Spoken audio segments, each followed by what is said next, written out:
Check out the Alternative Games Twitter account, link in the description. Hello and welcome back to E3 week, and now it's Sony. So Sony had a pretty decent press conference. They had some surprises and everything. I think the whole thing was overall not my favourite, but I thought it was good. It was quite long, as Sony's usually are. I did enjoy the fact that they had the live orchestra, actually, but I don't think it really added much to the God of War reveal for me, because it felt like they were trying to do kind of like what Nintendo did with Twilight Princess, where they had the theme and maybe somebody recognized it. I've never played God of War, so I didn't recognize it, if it is a recognizable theme. Regardless, the new game they showed off, it looks fine if you're into God of War. The whole thing of him training this boy could maybe make for an interesting story.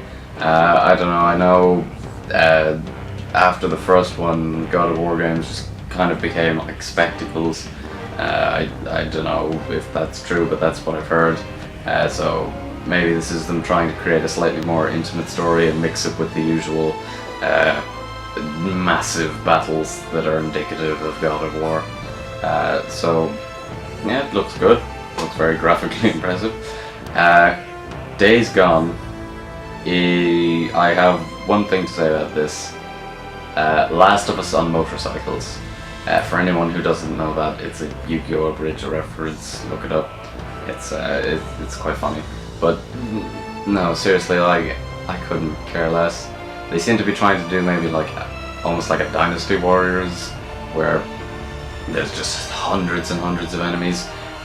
They've kind of like maybe, it's unlike the old Resident Evils, which used like kind of stilted controls to kind of instill the fear in you. These games seems to be more trying to just overwhelm you with enemies. So it gives you normal action game controls, but it just tries to overwhelm you with enemies. So I don't know, we'll see how that turns out. Personally, I'm not interested. I've seen too much post-apocalypse.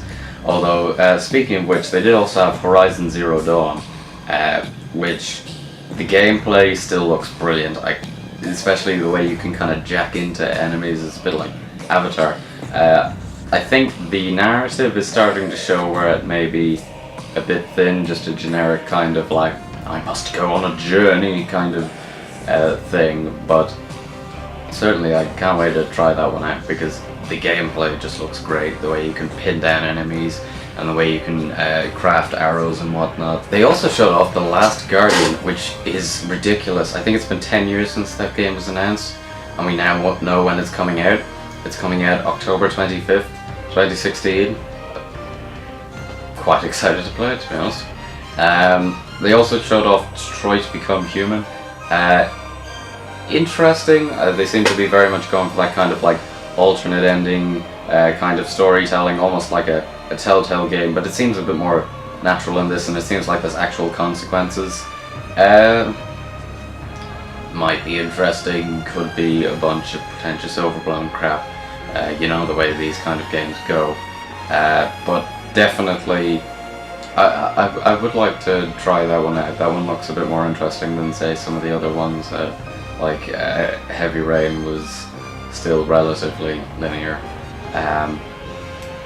There was also Ori 7, and it's in VR, which is pretty ridiculous. It also seemed to be just a little less action focused, a little more like the classic Resident Evils, even more so than Revelations. It kind of seemed to be, you were very unarmed and everything.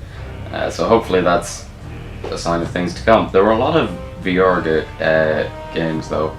There was Farpoint, that was kind of like one where he was going on an alien planet and he got separated from his crew. That could be interesting, certainly seems like it could be fun. There's a Star Wars Battlefront VR mission.